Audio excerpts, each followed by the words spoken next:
আচ্ছা ওস্তাদ, আপনার কাছে আমার এখন একটা প্রশ্ন। সারা রাত তো গাড়ি চালাইছেন, কিছু তো কইতে পারি না। এখন একটা প্রশ্ন করে আমার প্রশ্নটা একটু উত্তর দেন দিনি। বলো। আচ্ছা, আপনি কি কইতে পারেন পিঁপড়ার কি গুণ ক্ষমতা, এটা কইতে পারেন আপনি? এই কথা আবার তুমি জিজ্ঞেস করো? হ্যাঁ, আমার জানতে হইবে। তাহলে শোনো, একটা পিঁপড়া হইলো দিয়া আল্লাহ বানানো জিনিস, মানুষও আল্লাহ বানাইছে। কিন্তু কিছু কিছু মানুষের সাথে পিঁপড়ার বুদ্ধি বেশি। যেমন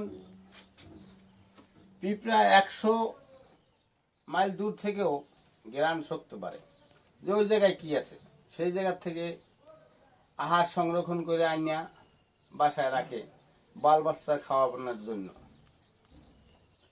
এখন কিছু কিছু মানুষ আছে দেশের রাষ্ট্রীয় সম্পদ লুট করিয়া, দেশের গরিব মানুষের সম্পদ লুট করিয়া বিদেশ পাচার করে, সুইস ব্যাংকে টাকা রাখে।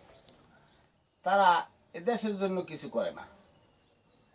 তারা ওই টাকাটা যদি দেশে খাটায়, সাধারণ মানুষ কাজকর্ম করেও খাইতে পারে। কিন্তু পিঁপড়ার বুদ্ধির লাগে তার বুদ্ধি মিলে না। তারা গ্রাজুয়েট পাস, বড় বড় অফিসার, মন্ত্রী লেভেলের লোক।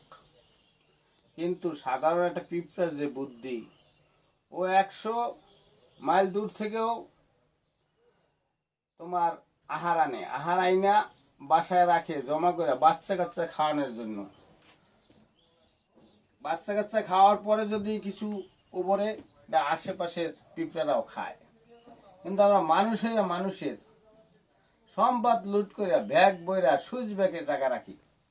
সাধারণ গরিব মানুষের পকেটের টাকা ঠকাইয়া নিয়া সুইচ ব্যাংকে রাখি, মানুষ আমরা জিজ্ঞেস করি না। এই এই মানুষগুলার চেয়েও পিঁপড়ে অনেক বুদ্ধিমান। এটা আমার আইডিয়া। এখন তুমি বুঝ পাইছো? হ্যাঁ, বুঝ পাইছি। আচ্ছা, আচ্ছা, ধন্যবাদ।